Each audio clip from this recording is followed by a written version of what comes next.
Senhor. Meus irmãos, a paz do Senhor, graça e paz, boa noite. Shalom Adonai, buenas noites.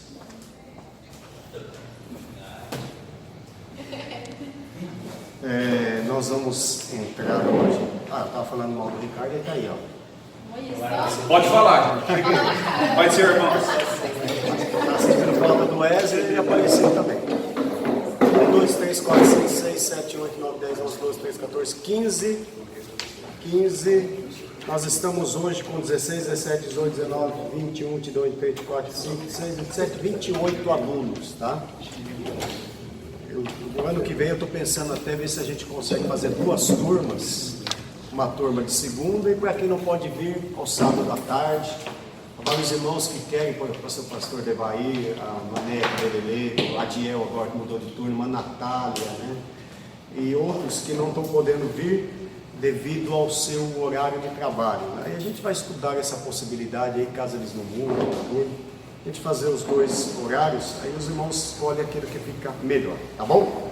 Bom, então nós estamos estudando maneiras e costumes dos tempos bíblicos, né?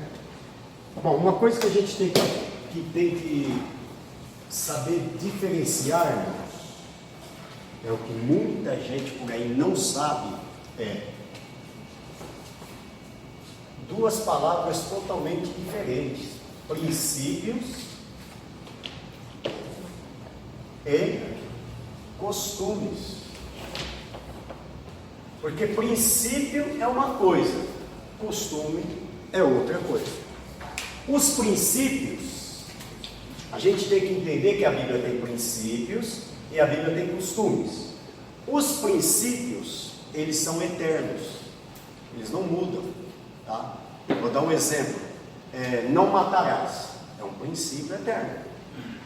Não roubarás, princípio eterno. Não adulterarás, princípio eterno. Agora, costumes, aí já vai depender da região, do lugar, do tempo, né? Lembra antigamente da calça boca de sino? Quem usa calça boca de sino hoje, homem? O senhor usou, pastor? Boca de sino? Usava, muita gente usou, né? Pastor Marinho, que é mais antigo. Eu tenho uma eu estou na fanfarra, tocando uma fanfarra com uma calça, Ricardo, boca de sino. Ainda abria uma faixa, podia durar. Fazia assim. Mas era um costume da época, que não é mais costume hoje, né? Há tempos que se fazia comida em panela de barro. Hoje se faz em micro-ondas, fogão a lenha, né? Hoje faz em fogão a gás. Então, nós temos que entender que existem princípios e costumes. Vamos dar então um exemplo eu já dei aqui de princípios. Não matarás, não roubarás, e costumes.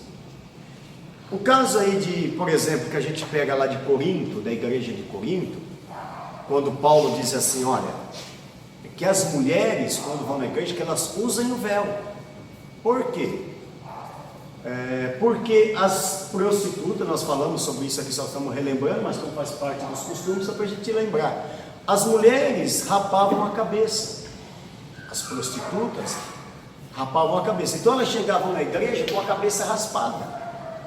Aí falaram, poxa, essa mulher é prostituta. Então, para que o povo não julgasse ela, porque sempre teve, né, na igreja os religiosos, então que ela coloque o véu. Só que também isso aí para quê? E o homem também tinha as prostitutas rituais, mas tinha os prostitutos rituais, que eram os homens, tá? E o homem, qual é o problema deles? Que os homens cortavam o cabelo também, eles rapavam a cabeça, né? E aí ele vai fazer essa comparação justamente para aquele momento, para aquele local, para aquela situação.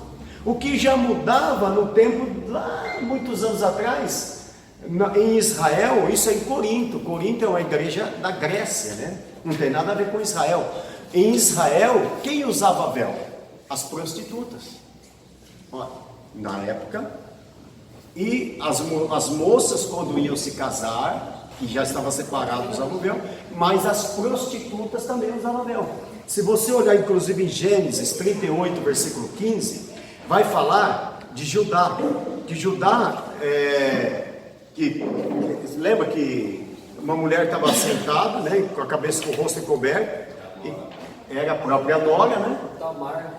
Isso, Tamar. Aí o que acontece? Ela estava lá com a cabeça encoberta, era uma pessoa, uma prostituta, e deitou com ela pensando que era uma prostituta. E quem que era? A própria nora. É porque as prostitutas usavam véus, nesse caso. Você vê como o contexto é diferente? Muda o contexto. Ali ele mandou por véu porque as mulheres judias daquela época colocavam véu, porque costumavam usar o véu, mas era um costume, irmãos, é como lavar os pés, é um costume da época, costume do local, o ósculo santo. Há lugares, no Japão, a pessoa não te dá a mão, porque eles acreditam que te dá a mão é impura, tem muita sujeira, tem muita bactéria, então eles só cumprimentam com a cabeça, né? E há lugares que dão um beijo na boca, há lugares que dão a mão, né? Há lugares... Por que eu estou olhando para o senhor com essa toda vez? É que está há lugares como Israel que dava chamado ósculo santo. Mas por que dá o ósculo santo em Israel? Não dá o ósculo santo aqui, irmão? Não é o nosso costume, não é a nossa maneira de se cumprimentar, né? Não vai funcionar para a nossa cultura. Então, existem os princípios, existem os costumes. Os princípios são eternos e os costumes mudam conforme a sua época, a sua região e assim por diante, tá? Vamos falar de costume aqui, por exemplo. Se você chegasse lá vou dar um exemplo aqui. Você chega vai no fórum, ou lá no fórum, e tem um juiz. E o juiz está com um gorro branco na cabeça, um jaleco branco, certo? Gravata branca. Você vai falar com o juiz? Não. Aí você chega no hospital. Vem um médico. O médico está com um gorro preto na cabeça, um pano preto no rosto, um jaleco preto, calça preta, sapato preto, luva preta. Eu sou médico.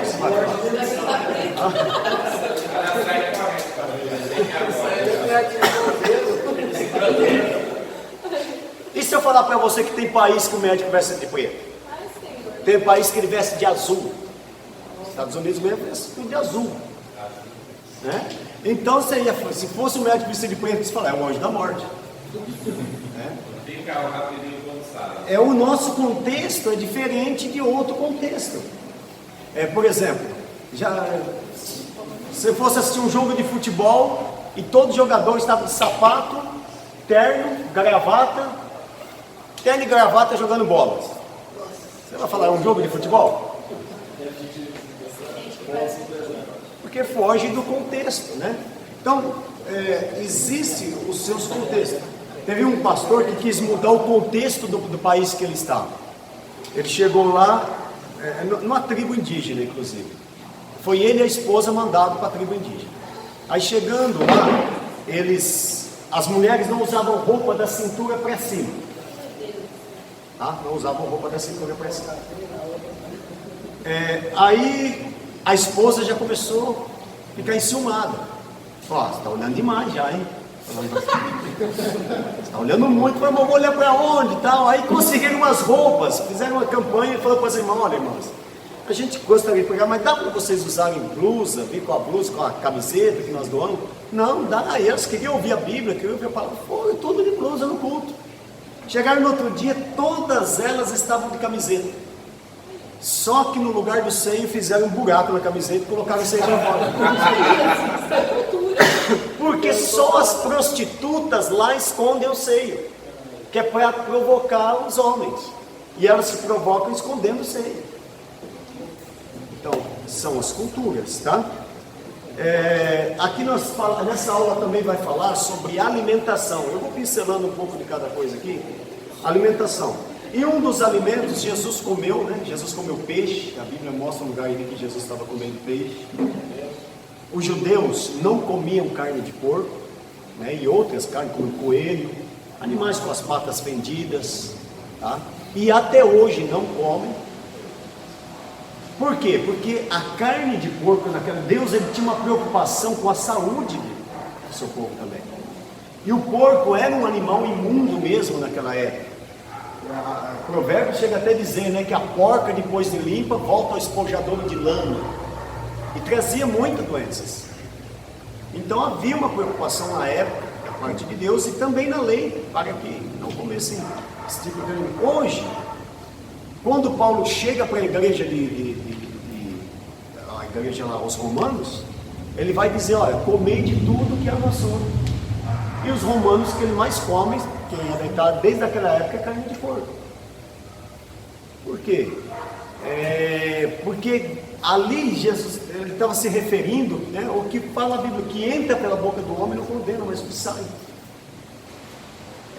Hoje, se você olhar a carne de porco, inclusive, pelas pesquisas aqui no Brasil, a carne mais saudável hoje, primeiro, é o peixe, segundo, o porco,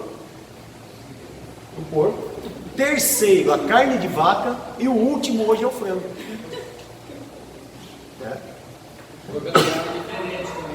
Oi?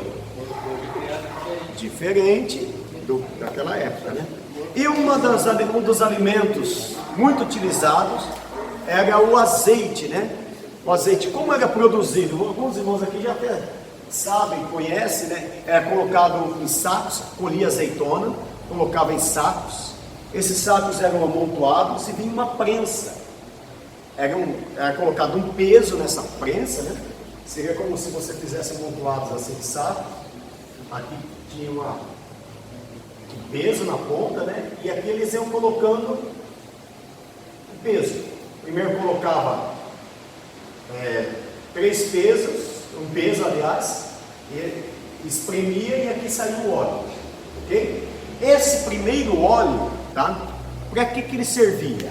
O primeiro óleo que saía ali, eram 3 vezes, eram 3 prensas. Em algumas citações você vai encontrar 4, mas geralmente era 3, tá? Então quando espremia e saía o primeiro óleo, o primeiro azeite, para que ele servia? Qual que era a utilidade dele? Para o templo. Ele era levado ao templo. Para quê? Para unção, para ser usado, para acender as lamparinas do candelabro, né? Então ele era utilizado no templo. Inclusive era primícia. O judeu, aquele primeiro óleo, ele oferecia a Deus. Tudo que era primícia, aquele era primeiro ali, ele ia oferecer a Deus. A segunda prensa, aí tirava-se, colocava-se mais uma pedra, porque já tinha menos óleo, né? Mas eles esmagavam ainda mais e saía a segunda. A segunda era utilizada para quê? Para alimentação. Para alimentação e também para iluminação. Você iluminar o ambiente dentro de casa e para se alimentar. Mas aí colocava-se mais um peso, esmagava mais ainda e sobrava um terceiro azeite que já não era tão bom quanto o primeiro e quanto o segundo, mas tirava-se tudo ali, espremia o máximo da oliveira, né, da azeitona, e saiu o terceiro, que era utilizado para fazer sabão, para espantar moscas, tá? Para essas 3 utilidades. Então, a primeira, você observa, que é a primeira prensa para Deus, certo? A segunda prensa para o homem, e a terceira prensa para as coisas. E essa também tem que ser a nossa regra de fé. Primeiro, buscar primeiro o reino de Deus, depois para nós, e depois por último para as coisas. Só que o povo está invertendo, né? Hoje estão dando valor às coisas, esquecendo de dar valor ao ser humano. As coisas estão invertidas, né? Isso aí não pode ser invertido, tá? Então eram essas as funções do azeite. Mas, aliás, esse óleo em geral, ele tinha mais funções. A primeira, uma das funções do azeite, tá? Era para unção. Quem pode citar um caso na Bíblia aí? Davi. Desce a casa de Jessé, o belemita, porque Samuel, né? 1 Samuel, capítulo 16. Porque dentre eles eu tenho, os filhos de Jessé, eu tenho separado um rei, né? Então, e a segunda função do azeite nós já falamos aqui, a alimentação. Quem pode citar um exemplo na Bíblia de alimentação? Quando a mulher ali, a viúva, Da panela, né? Ela só tem um punhadinho de farinha e um pouquinho de azeite. Faz um bolo para mim, faz um bolo para mim então. Primeiro para mim, se fosse no de hoje, tinha levado no processo. Está enganando a viúva, né? Não, faz para mim primeiro, ou seja, faz para a obra missionária primeiro. E terceira função na Bíblia, do azeite, também era utilizado naquela época para remédio. Quem pode citar um exemplo? O bom samaritano, nós aprendemos aqui, era deitado vinho, também está na aula ali, né? Vinho e azeite. Vinho para desinfectar a ferida e o azeite para proteger. E ele era usado também como remédio para amolecer a ferida. Quer um exemplo? Abre Isaías capítulo 1, versículo 6. Quem pode ler? Isaías 1, versículo 6.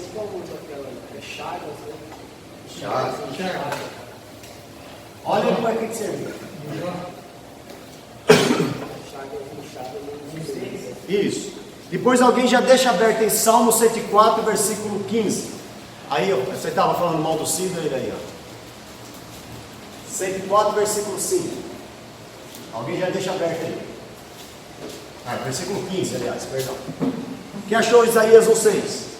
Vai ter que folhear a Bíblia. Do pé ao alto da cabeça, não há nada de sangue, somente machucados, Ou feridas, né? vergões e ferimentos abertos, que não foram limpos nem enfaixados, nem Ó. tratados com azeite. Nem tratados com azeite. Tratava com o quê? Em outra passagem, na corrigida diz, amolecidas com azeite. Entendeu? Então o azeite era usado para remédio. Tá? Era usado para remédio. Agora, para que servia também o azeite? Maquiagem. Maquiagem espiritual. Tá? Então vamos mudar aqui. Maquiagem espiritual. Mas era também utilizava como higiene, né? Passava o óleo na cabeça. Certo? Para proteger. Mas abre Salmo 104, versículo 15. Era também para dar brilho.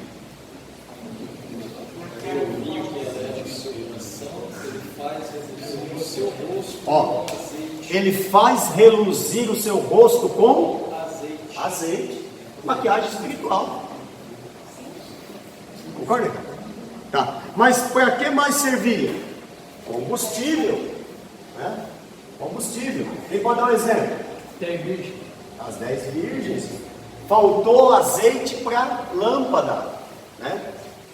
Uma coisa que não pode faltar na vida do crente. Vamos lá, combustível. Mas para que também serviu o azeite? Servia para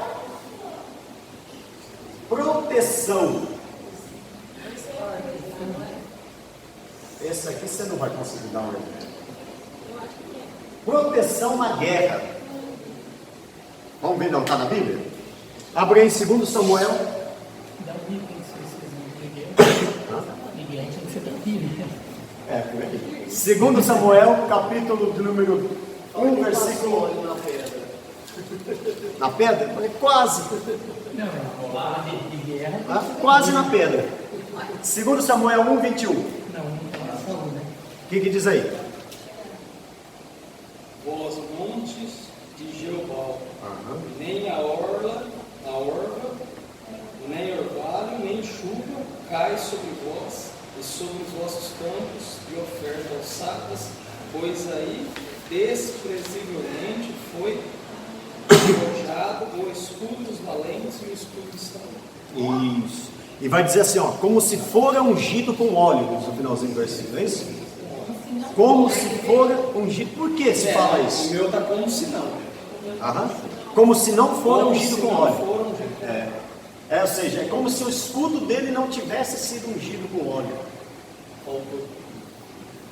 Cai os montes, porque todo o guerreiro, quando ele ia para a batalha, ele passava óleo no escudo. Geralmente era de madeira ou de bronze. E para que servia o óleo? A flecha batia ali e escorregava. Entendeu? Então era ungido com óleo. Passava azeite no escudo, na ferramenta também. Então, olha a importância do óleo, né? Na Bíblia. Para unção. O crente precisa de unção ou não precisa? Alimentação. Nós precisamos de ser alimentados ou não precisamos? Principalmente da palavra de Deus. Remédio. Nós precisamos que a nossa alma seja curada através do Espírito Santo. Brilho. A gente precisa do brilho do Espírito também ou não precisamos? Combustível. Muitas vezes sentimos fracos na fé. E tudo isso simboliza o Espírito Santo. E proteção. Porque o Espírito Santo é que nos dá unção, alimenta a nossa alma, é o remédio, é o que nos faz a gente brilhar pelo brilho de Cristo. Temos o combustível para seguir em frente e também a proteção. Certo? Aquele alimento que era usado no dia a dia tinha um significado espiritual para a nossa vida também. Amém? Muito bem. E também o óleo na Bíblia, ele tem um símbolo de alegria, né? Tem um símbolo de alegria. Se você olhar aí em Hebreus 1, versículo 9, por isso, né? O que diz aí? Quem lê? Hebreus 1, versículo 9. Amante a justiça e aborrecesse a iniquidade. Por isso Deus, o teu Deus, te ungiu com óleo de alegria, mais do que a teus companheiros. E não esqueça dessa. Nós aprendemos isso, né? Já aprendemos. Lembra que nós aprendemos isso aí? Por isto Deus, o teu Deus. Quem é Deus aí? Pai e Deus. Vamos aprender isso melhor na Trindade. Por isso Deus, o teu Deus. Deus aqui, Pai e Deus Filho, né? Deus Pai. Por isso Deus, falando de Jesus, o teu Deus, que é o Pai, te ungiu. Deus Pai, Deus Filho, Deus Espírito Santo. Nós vamos resolver isso na hora da Trindade, tá? Esse problema aí, entender melhor. Mas aí fala, te ungiu com óleo de alegria. Irmãos, a verdadeira alegria só tem quem tem o Espírito Santo. Fora isso, é tudo passageiro. Você vai no bairro, o mundo tem alegria? Tem. Momentânea. A droga não trazia uma alegria? Você? Ou não? Trazia, Ricardo? Momentâneo. Mas momentânea, né? Aí você queria mais, não é isso? Não tem fim. Não tem? Buscando. Agora o Espírito Santo não, ele traz uma alegria constante na nossa vida. Glória a Deus. Né? Quem tem o Espírito Santo, ele tem alegria. Quem vive no Espírito, ele é alegre, irmão. Ele sempre é alegre, porque a Bíblia. Por isso Deus, o teu Deus, te ungiu com óleo de alegria. Às vezes está faltando óleo, né? E quando falta óleo, você já viu como é que é o problema, né? Você vê uma peça que está faltando óleo, começa a fingir, né? É horrível, né? Tá faltando óleo. Um motor, se faltar óleo no motor. Muito já era. Né? E outra, o óleo do Espírito, a gente tem que entender que você sabia que o óleo acaba? Não acabou o óleo da viúva? Acabou o óleo. Aí, como acabou o óleo, falou, nós precisamos buscar mais óleo. O crente, ele tem que sempre buscar óleo, mais óleo e mais óleo. Por isso que a Bíblia vai dizer assim, o Espírito Santo é comparado como óleo, né? E aí que a gente tem que entender, quando fala assim, não extingais o Espírito. Quer dizer isso? Me ajuda aí. Quero a participação de vocês. Não extingais o Espírito. O que está dizendo aí? Extingais vem de extintor mesmo, de apagar. O extintor, ele faz o quê? Ele apaga. Não extingais o Espírito, não apagueis o Espírito.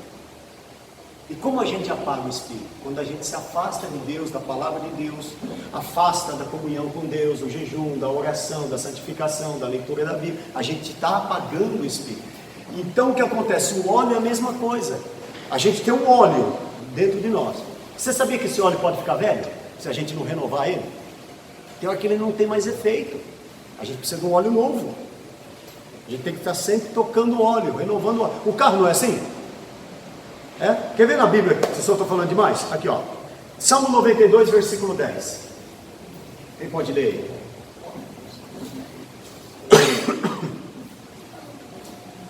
Salmo 92, versículo 10.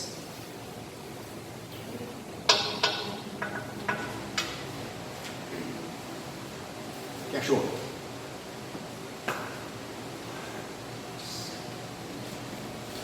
Sabe? Aumentaste a minha força como um boi selvagem, derramaste sobre mim óleo novo. Óleo novo. Derramasse sobre mim óleo novo. Em outra passagem diz óleo fresco. Então, se o óleo novo, porque o óleo pode ficar velho. Por que cita novo? Não é só óleo? Não, é óleo novo.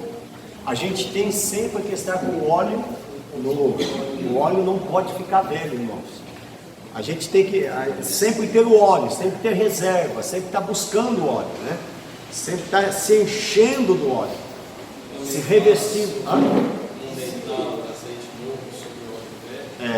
Para não deiteis o odre velho, porque o odre velho vai estragar. O odre é feito de pele de animal, né? Então estava velho, o que acontecia? Se você colocasse dentro do velho, ia romper, ia rasgar, ia derramar no óleo, tá?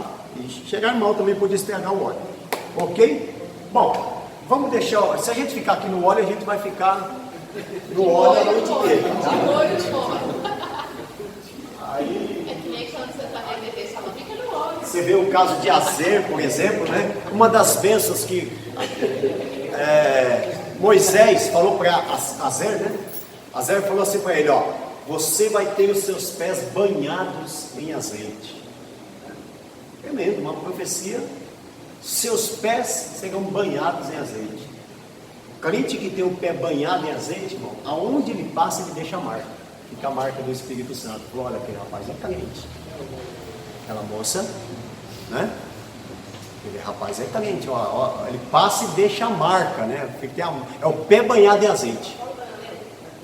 É uma forma de a gente aplicar o texto aí, ok? Vamos lá. E Levítico, eu vou te falar só mais uma coisa. Levítico, a gente tem uma coisa interessante. Abre Levítico 14. Estou querendo pular para frente, mas só mais essa. Prometo que é só mais essa sobre o óleo. Levítico 14, versículo 17 e 18. Quem pode ler?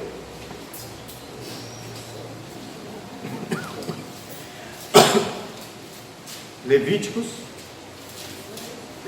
14, 17 e 18. O sacerdote ainda porá um pouco de óleo, o óleo restante na palma da sua mão, na ponta da orelha direita daquele que está sendo purificado, no polegar da sua mão direita e no polegar do seu pé direito, em cima do sangue da oferta pela culpa. O óleo que restar na palma da sua mão, o sacerdote derramará sobre a cabeça daquele que está sendo purificado. Era feita a expiação pelo pecado. Aí Para propiciação por ele perante o Senhor. o sacerdote enchia a mão do azeite, ok? Aí ele pegava e passava na orelha do culpado. Vai ver. Culpado, pecador. Aí ele passava na ponta do dedão da mão direita. Isso, da mão direita. E aí no pé, não vou te pedir para você tirar o sapato aqui, que vai ver. Na ponta do dedão do pé. E o que sobrava? Ele despejava sobre a cabeça. Aí ele traz algumas coisas, porque isso fala de proteção, né? No que precisava ser protegido. Porque nós vivemos, irmãos, ali ele falava, quando ele fazia isso, ele está dizendo, ó, seus pecados estão sendo anulados, né? E ali era uma forma de dizer, você está protegido, porque o olho não é proteção, você está protegido. Por que passava na orelha? Para que protegesse a audição. A audição é que ele fazia com que ele escutasse quando o inimigo vinha. Tem pessoas que o inimigo está vindo, gritando no ouvido dele, e ele não consegue escutar mais que o inimigo está. O inimigo está ali, falando, ele acha que às vezes é Deus que está falando, ou acha que aquilo é normal, não consegue mais saber quando é o inimigo. Então, aquilo era para proteger. Para que servia a unção no dedão? Porque todo soldado empunhava a espada, e a espada era pesada, 7, 8, 6, 12 quilos, dependendo da espada, né? Então, sem o dedão, você não consegue empunhar a espada, segurar a espada. Então, você não consegue combater o inimigo. Não tem como, não há como segurar uma espada sem o dedão, porque o dedão é que dá fechamento. Isso, exatamente. E o dedão do pé? Equilíbrio. Você pode andar sem o dedão do pé? Pode, mas anda sinuosamente. O que dá direção é o dedão do pé. Faz você caminhar reto. Então, a proteção. E o resto do óleo despejava sobre a cabeça. Né? A cabeça fala, porque sabe onde está o maior ataque do inimigo na vida do crente? Ali ele pega e fala, agora o restante vai tudo para a cabeça. Porque o maior ataque do diabo está na nossa mente, irmão. Você já leu aquele livro, Campo de Batalha da Mente? As maiores batalhas se travam na nossa mente. Não é a nossa volta, é dentro de nós. E tanto é que você sabia que a revista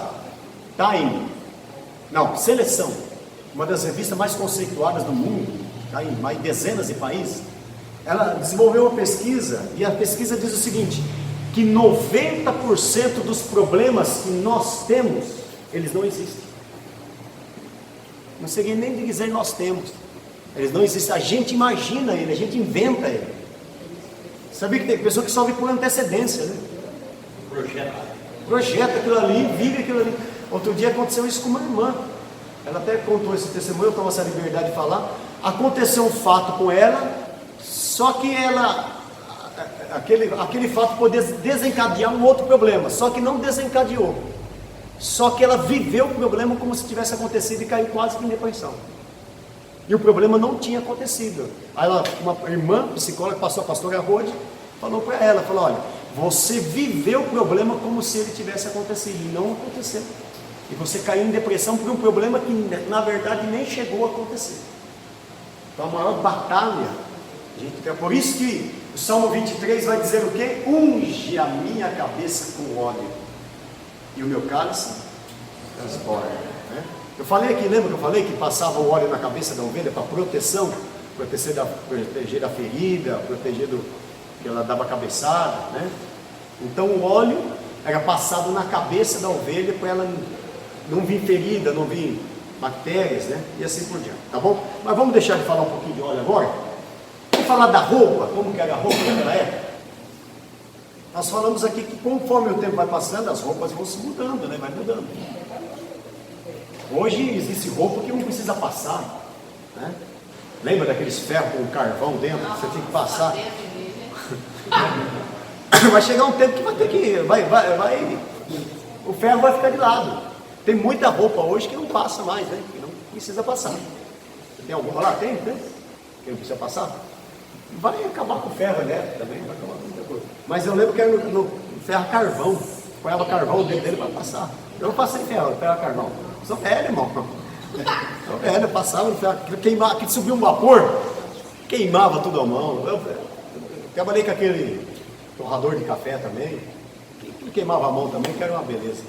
Fogo que vinha dele, né? Bom, mas as roupas, onde surgiu a primeira roupa? Não sabe, né? Adão e Eva. Primeiro modelito, né? Feito do quê? Qual que era o material? Folha de?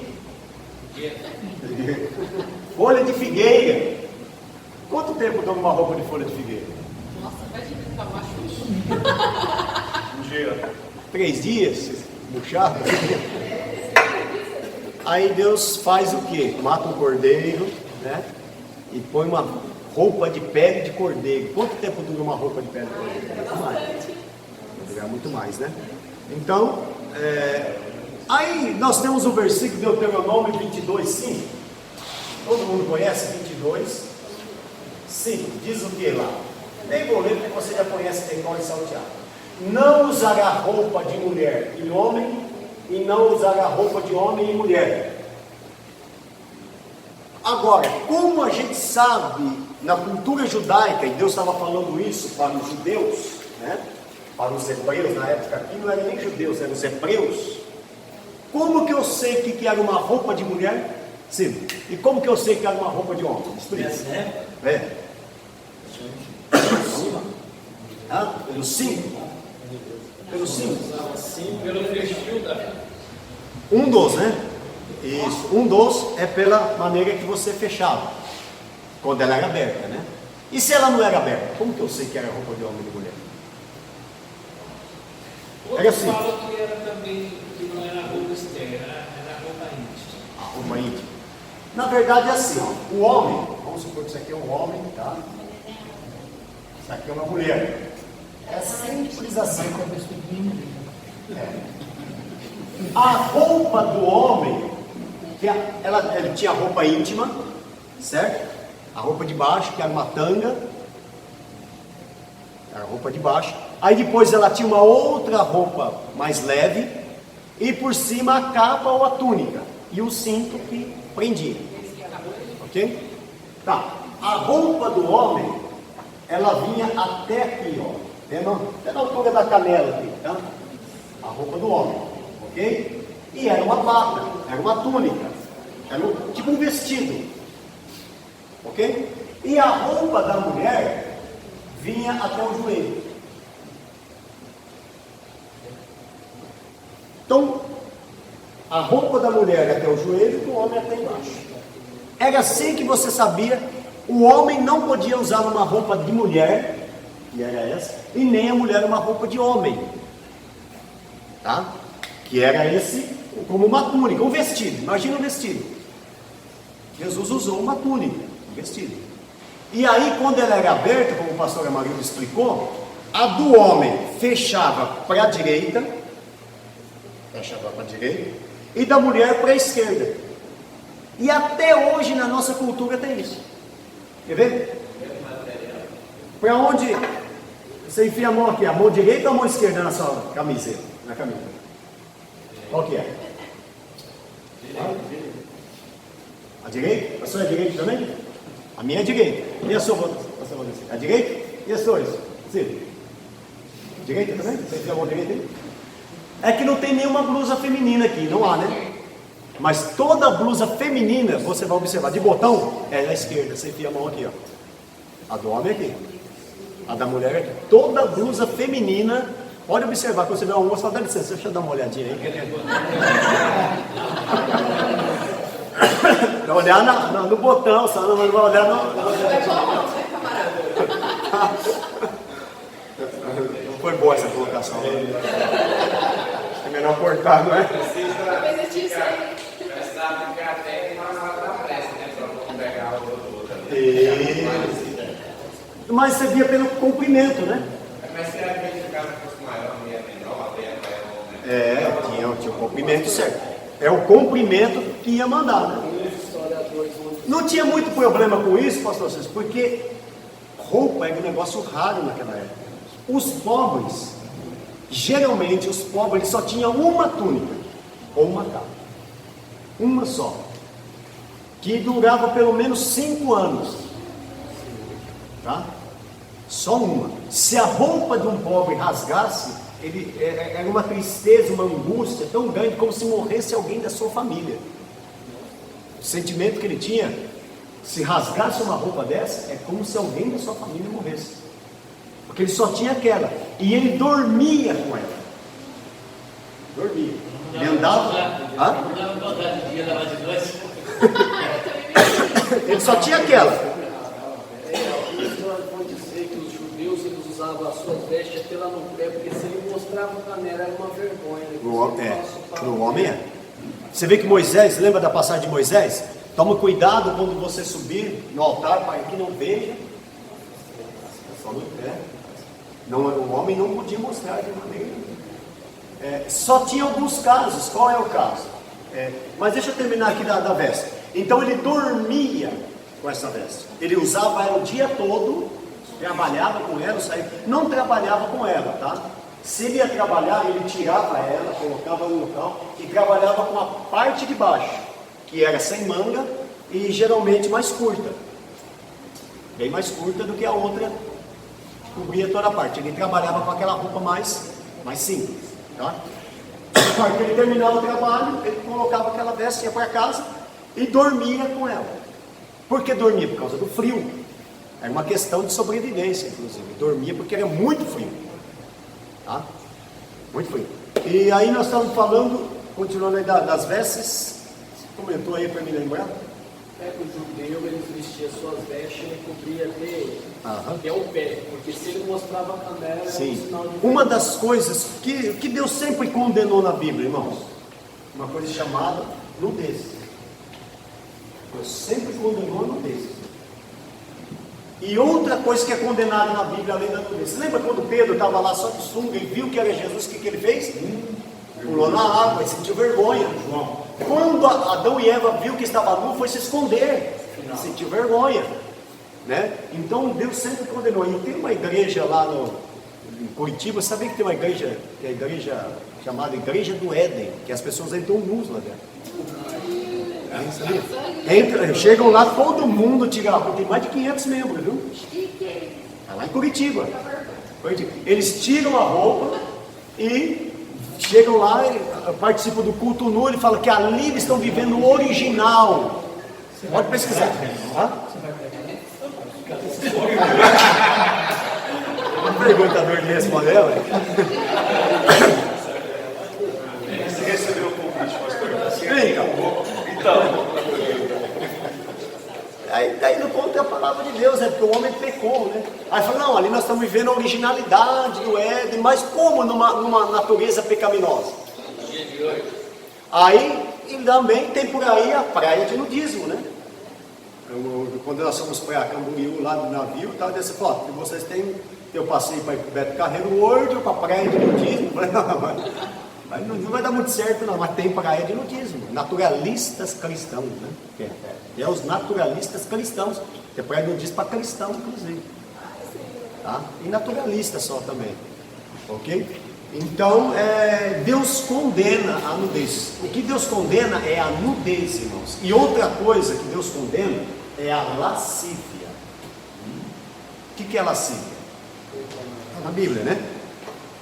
Lascívia é tudo aquilo que produz a sensualidade. Aí a gente pega agora um caso aqui, que nós vamos abrir uma questão. E a calça? Né? Mulher pode usar calça? Sim ou não? Sim. Depende da sua igreja. Depende. Aí eu falo assim, depende. Depende do quê? Depende e da lascívia. Porque veja bem, eu citei esse exemplo aqui, né? Falar assim, mas calça é de mulher. Calça é de homem, né? Calça é para homem. E vestido é de mulher. Depende. Teve um pastor que falou para a irmã, não, porque calça é de homem. Por isso que você não pode usar saia, usar calça, falou para a irmã. Ah, pastor, então calça de homem Foi lá, comprou uma calça feminina e deu para o pastor de presente. Falou, pastor, trouxe um presente. Muito obrigado, sabia que você ia entender. Quando abriu, ele falou, mas isso aqui é de mulher. Ah, mas o senhor não falou que calça era de homem? Né? Então o senhor está dizendo que é de mulher, então se é de mulher eu posso usar. Aí por isso que eu falo, depende. O que Deus sempre condenou é a lascívia. Exemplo, tem saias, pastor Francisco, que é tão apertada, mas tão apertada, que ela é uma calça de uma perna só. Concorda comigo? Pior para as saias, né? Pior que muitas calças. Então o que acontece? Aí o que Deus está condenando é a lascívia. É lascívia. Então se fossem os escoceses daquela época, foi tudo para o inferno. Tem muitos ainda isolados que vão tudo para o inferno. Porque né? Pastor Fernando, Oi? não sabe nem usar calça, nem homem nem mulher. Nem homem nem mulher. E quando a calça entrou para o homem, quando existia a igreja? Quando a calça entrou para o homem, alguns membros começaram a vestir. Inclusive né? Eles foram escolhidos. Sabe que eu não cheguei a estudar. Parou para pensar nisso? Mas foi 1000 e pouquinho aí, né? Eu acho que foi 1600 no exército. É, 1600 e pouco. Mas houve, parece que, várias perseguições por causa Não, disso. mas a igreja mesmo, quando alguém, todo mundo vestido, você imagina você pastor de uma igreja, chega um membro com uma calça que o exército vestiu, alguém vestiu. Aquele membro já ia ser descartado, porque ele estava entrando para o mundo, estava vestindo roupa cristã, né? Tanto ele como mais alguns outros.